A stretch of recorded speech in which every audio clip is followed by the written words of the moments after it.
Chapitre 4, où on voit Chantecoq prouver qu'il est aussi fin psychologue qu'habile détective. Après avoir regagné la villa de Chantecoq et remercié Colette d'un serrement de main expressif, Jacques Bellegarde était remonté dans sa chambre. Assis devant sa table, la tête entre les mains, on eût dit que, condamné et vaincu par la fatalité, il n'en attendait pas plus que le coup suprême. Déjà loin, très loin du monde, il n'entendit pas ouvrir sa porte, et il ne vit pas Chantecoq et Colette qui, tous deux arrêtés sur le seuil, le contemplaient d'un air de sincère compassion pour l'un, et l'autre avec toutes les apparences de la plus anxieuse tristesse. Le détective prononça quelques mots à l'oreille de sa fille qui, aussitôt sur la pointe des pieds, se glissa derrière un paravent placé à gauche de la porte. Chantecoq s'avança vers Jacques et lui dit d'une voix à la fois grave et affectueuse. « Allons, mon ami, du courage. » Le reporter tressaillit, releva la tête. À la vue du grand limier, ses traits contractés se détendirent un peu, et d'une voix encore brisée, il murmura. « C'est affreux, n'est-ce pas ?» Le grand limier interrogeait. « Vous aimiez donc encore cette femme ?»« Non !» répliqua Jacques. « Je ne l'aimais pas, je suis même sûr de ne l'avoir jamais aimée. »« Alors pourquoi ce grand désespoir ?»« Parce que j'ai la conviction que je suis cause de sa mort. » Chantecoq fit un signe de dénégation. Puis il ajouta avec cette fermeté d'accent qui rendait si convaincantes ses affirmations. « J'ai la certitude, au contraire, que vous n'êtes en rien responsable de ce douloureux événement. »« Ah, si vous pouviez me faire partager votre conviction !» s'écriait Bellegarde. « De quel poids je serais soulagé !» Tout en s'asseyant en face du journaliste, le grand détective reprit. Étant tourné à l'hôtel d'Auteuil, tandis qu'on me faisait attendre dans son boudoir, j'ai appris au cours d'une conversation qui se tenait dans un salon que mademoiselle Bergen et plusieurs de ses amis,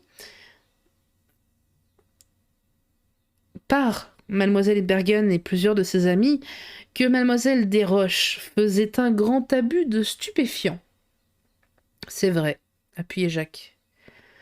Il se peut donc fort bien, développait le limier, qu'à la suite, non pas de votre rupture, mais de la venue du fantôme dans sa maison, afin de calmer la véritable terreur qui s'était emparée d'elle, et dont j'ai pu constater les manifestations, mademoiselle Desroches ait absorbé une dose trop forte de l'une de ces drogues coutumières. C'est fort possible, en effet, mais ce n'est pas certain. D'accord, mon cher ami. Mais admettez cependant que mon hypothèse est des plus vraisemblables. Je l'admets. Parfait. Je n'ai pas terminé. Tout à l'heure, Ménardier, qui s'était rendu à Auteuil pour vous arrêter et auquel j'ai eu la satisfaction de jouer le bon tour que vous savez, a émis devant moi une autre hypothèse et je ne suis pas éloigné d'être de son avis. Que le décès de mademoiselle Desroches était des plus suspects. Il a même ajouté, et là nous ne sommes plus d'accord, qu'il vous soupçonnait fort de l'avoir assassinée. Moi ? Se révoltait Jacques. Et dans quel dessein aurais-je accompli un crime si abominable ? C'est ce que je lui ai demandé à ce cher Ménardier. Et que vous a-t-il répondu ? Ménardier prétend qu'après avoir dérobé ou fait dérober vos lettres, et redoutant que mademoiselle Desroches ne donnât à la police certains détails qui n'eussent point manqué de favoriser votre arrestation, vous l'auriez supprimé à l'aide d'un poison subtil que vous auriez rapporté de l'un de vos voyages en Extrême-Orient. Il a déclaré qu'il allait adresser à son supérieur hiérarchique un rapport concluant à la nécessité absolue d'une prompte autopsie de votre prétendue victime. Ah, décidément, s'irritait le journaliste, ce Ménardier est la pire des brutes. Non, ripostait Chantecoq. Ce n'est certes pas un génie, mais ce n'est pas un sot. J'ajouterais même que c'est un excellent garçon. Et en ce cas, pourquoi, malgré tout ce que vous lui avez dit à mon sujet, s'acharne-t-il encore ainsi après moi ? C'est très simple. Ménardier est, en ce moment, dans l'état d'esprit d'un médecin qui, après avoir commis une erreur de diagnostic, s'entêterait par amour-propre à traiter son client pour une maladie qu'il n'a pas. Laissons-le s'enterrer jusqu'à la garde. Cette nouvelle accusation dont il vous charge ne peut que nuire à ses intérêts et profiter aux nôtres. Comment cela ? Parce que la lumière ne peut plus tarder à se faire. Et lorsqu'on saura que, pour m'aider à la divulgation de la vérité, vous avez consenti à vous laisser charger de tous les crimes de Belphégor et que, moi, ainsi je vous ai donné ma parole d'honneur, j'aurais publiquement déclaré que, sans votre héroïque silence et votre si courageuse attitude, il m'eût été impossible de découvrir le vrai coupable. De quelle admiration, de quelle popularité serez-vous entouré ? Ce sera pour mieux vous...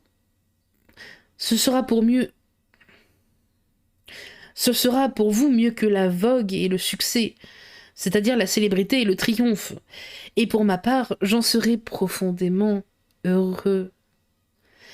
Rasséréné par les réconfortantes exhortations du grand détective, Bellegarde reprenait.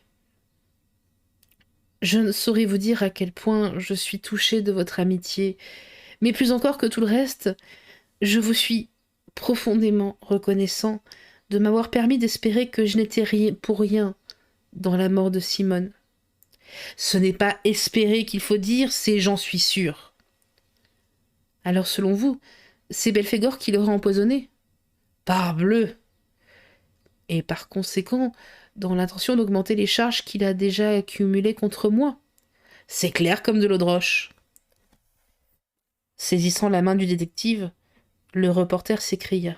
« Ah, monsieur Shandcock, si je ne vous avais pas rencontré sur ma route, j'étais perdu, car seul je n'aurais jamais pu me défendre contre de si diaboliques machinations. » « Alors, s'écriait le grand limier, j'ai bien fait de laisser ce brave Gautret vous introduire dans la salle des dieux barbares. Oh, je ne saurais trop vous en prouver ma gratitude. Alors plus d'arrière-pensée, plus de doute sur vous-même, plus de drame de conscience, lançait le roi des détectives. Non, puisque je vous sens près de moi, avec moi, scandait avec force le rédacteur du Petit Parisien. Puis il ajouta. Permettez-moi cependant une question. Je vous en prie. Si Belphégor ainsi que vous tendez à le croire a empoisonné cette malheureuse Simone, il faut qu'il ait eu des complices dans la maison. C'est tout à fait mon avis. Et la première chose que je vais chercher dès que j'aurai appris du baron Papillon le nom de la personne à qui il a cédé les mémoires de Ruggieri. Et joyeusement, Shandcock s'écria. Vous voyez que tout va bien, très bien, admirablement bien. Avec de moindres indices, j'ai débrouillé souvent des énigmes que d'autres avaient renoncé à résoudre. Car, voyez-vous, pour être bon détective, il faut être avant tout psychologue.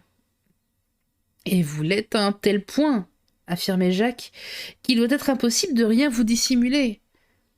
Avec un bon sourire, le grand limier reprenait. Il m'est arrivé, en effet, parfois, de découvrir certains secrets. Il s'arrêta. Jacques, embarrassé, attendait. Tout en le regardant avec bonté, Shandcock reprenait. Cette faculté que je dois à la nature m'a souvent permis d'éviter à ceux que j'interrogeais des aveux que leur timidité injustifiée les empêchait de faire, et qu'il eût été infiniment agréable pourtant d'entendre de leur bouche. Monsieur Shandcock, vous voulez que je parle pour vous ? Soit. Allons-y. Avec un accent de bonhomie affectueuse et charmante, c'est le grand détective qui poursuivit. C'est donc vous qui parlez. Je m'écoute, sourit Bellegarde, tout réconforté d'un grand rayonnement d'espérance. Le père de Colette scandait. Monsieur Shandcock, j'aime mademoiselle votre fille. Jacques tressaillit. Ai-je été bon devin ? Interrogeait malicieusement le fin limier. Certes. Je vous avouerai franchement que je n'ai pas grand mérite, mais je n'ai pas fini. Et le détective fit. C'est toujours vous qui parlez. Non, monsieur Shandcock, s'écria Jacques en un juvénile élan. Cette fois, c'est mon tour. Bravo.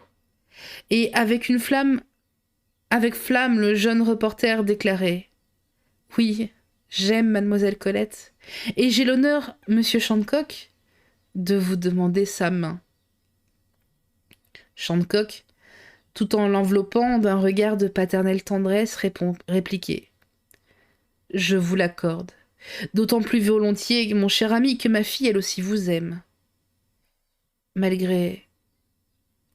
Le journaliste se tut.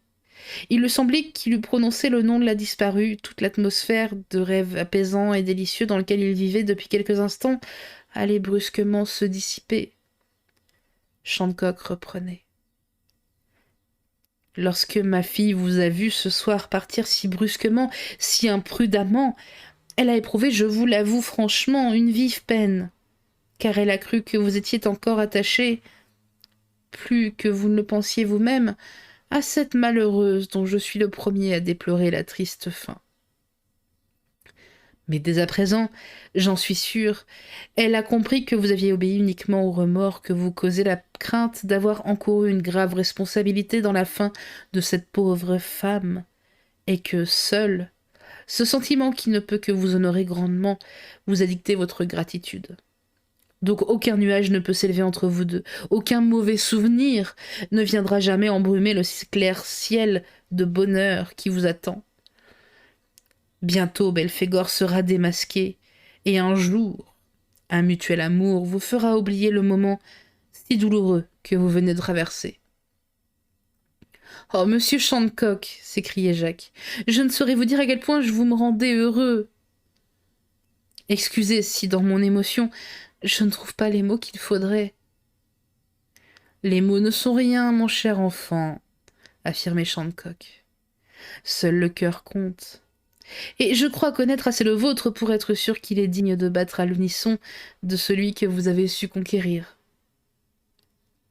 Jacques, éperdu de joie, se jeta dans les bras du détective qui l'étreignit comme l'eût fait un père. Puis Shandcock reprit gravement. « En attendant, vous allez reprendre au plus vite votre personnage de Cantarelli, dans lequel vous vous êtes d'ailleurs montré si remarquable. »« C'est entendu, » acceptait le reporter. « Je vous consigne donc ici, » reprenait le roi des détectives, mais formellement et sous la garde de... D'un geste affectueux, il désigna Colette qui, depuis un instant déjà, était sortie de sa cachette et adressait à son fiancé un sourire qui était tout l'amour. Jacques s'enfuit vers elle. « Mademoiselle, fit-il, votre père vous dira... »« Rien, répondit Colette, car j'ai tout entendu. »« Comment cela ? J'étais là, derrière le paravent ? » ?»« Pas possible.